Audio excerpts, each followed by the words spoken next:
Assalamualaikum warahmatullahi wabarakatuh. Perkenalkan, nama saya Nur Alia Hamid dengan NIM 222010002. Saya dari Prodi S1 Fakultas Farmasi. Di sini saya akan menjelaskan mengenai beriman kepada Nabi dan Rasul Allah Subhanahu wa Ta'ala.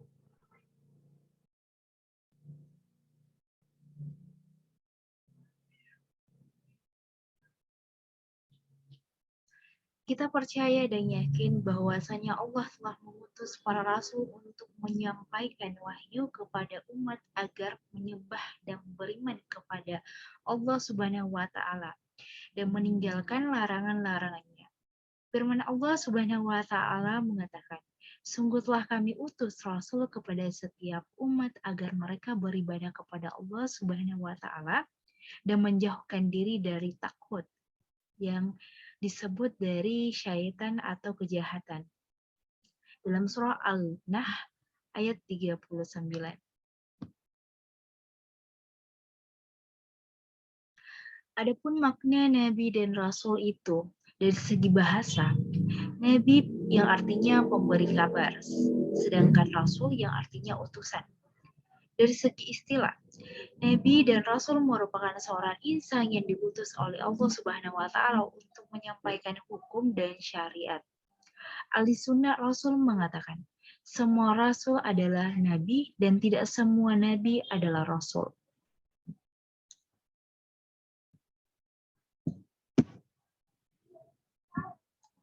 Perbedaan Nabi dan Rasul.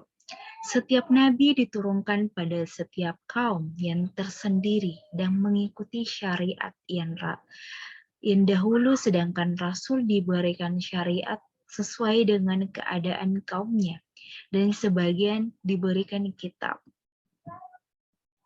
Adapun ciri-ciri Nabi dan Rasul itu yang pertama, laki-laki yang sempurna, yang kedua itu asal-usul yang mulia, yang ketiga terpelihara dari keajaiban rupa dan pribadi, yang keempat itu bilangan Nabi. Ada 124.000, sedangkan Rasul hanya 313.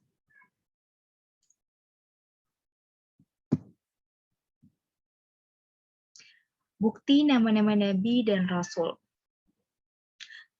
yang terdapat dari 25 nama itu disebutkan di dalam Al-Quran dan diceritakan kisah-kisah mereka bersama umat masing-masing.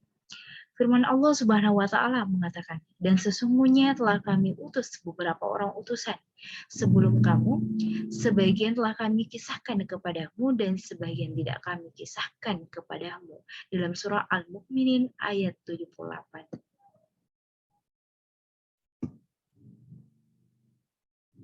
Ulul Asmi. Di kalangan para rasul terdapat 5 orang rasul yang mendapatkan darjat Ulul Asmi, yang artinya terulun. Mereka teguh dan tabah dalam mengharumi cobaan dan rintangan-rintangan dari kaum masing-masing. Ketika menyampaikan dakwah, mereka ialah yang pertama, Nabi Muhammad SAW, yang kedua itu Nabi Ibrahim AS, yang ketiga itu Nabi Musa AS, keempat Nabi Isa AS, kelima Nabi Nuh AS. Firman Allah Subhanahu wa Ta'ala mengatakan, Allah telah menetapkan agama kepadamu sekalian apa yang telah diwasiatkannya kepada Nuh dan apa yang telah kami wahyukan kepadamu Muhammad dan apa yang telah kami wasiatkan kepada Ibrahim, Musa dan Isa, yaitu tegakkanlah agama dan janganlah kamu berpecah belah. Dalam surah Al-Syura ayat 13.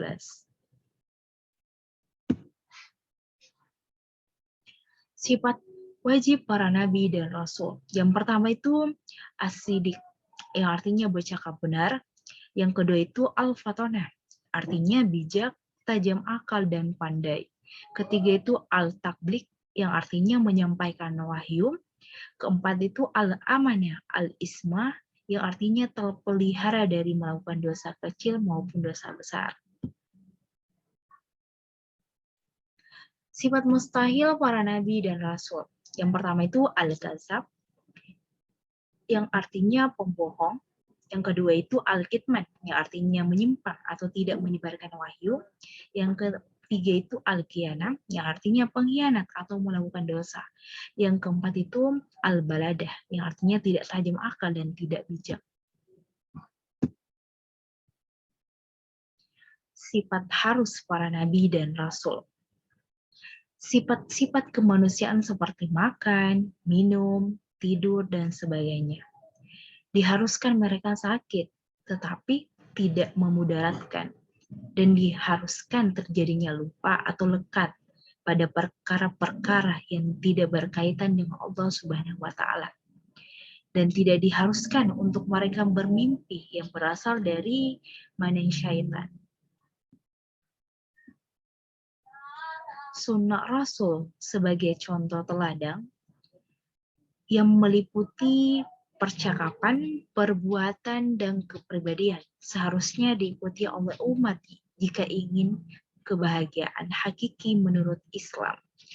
Firman Allah Subhanahu wa Ta'ala mengatakan, sesungguhnya telah ada pada diri Rasulullah itu contoh teladan yang baik bagimu, yaitu bagi orang-orang yang mengharapkan atau rahmat Allah dan kedatangan hari akhirat, serta selalu banyak bersikir atau ingat kepada Allah Subhanahu wa Ta'ala dalam surah Al-Ahzab ayat 21.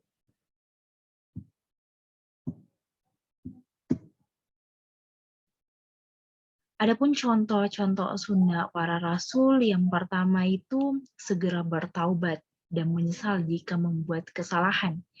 Terdapat dalam contoh Nabi Adam alaihissalam ketika termakan buah kuldi yang dilarang oleh Allah Subhanahu wa Ta'ala. Yang kedua itu para rasul sangat sabar dan berdakwah walaupun mereka dimusuhi, ditantang, dan diejek atau didustakan. Ketiga itu suka memaafkan kesalahan orang yang bersalah. Yang keempat itu selalu bersyukur terhadap nikmat Allah Subhanahu wa Ta'ala yang terdapat dari Nabi Muhammad SAW senantiasa beribadah. Yang kelima itu menguasai hawa nafsu.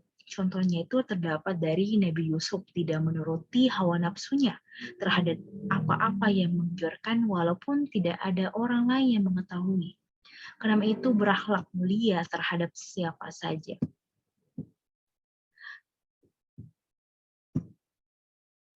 Itulah tadi penjelasan saya mengenai beriman kepada Nabi dan Rasul. Lebih dan kurangnya mohon dimaafkan. Wabillahi taufiq wal hidayah. Wassalamualaikum warahmatullahi wabarakatuh. Terima kasih.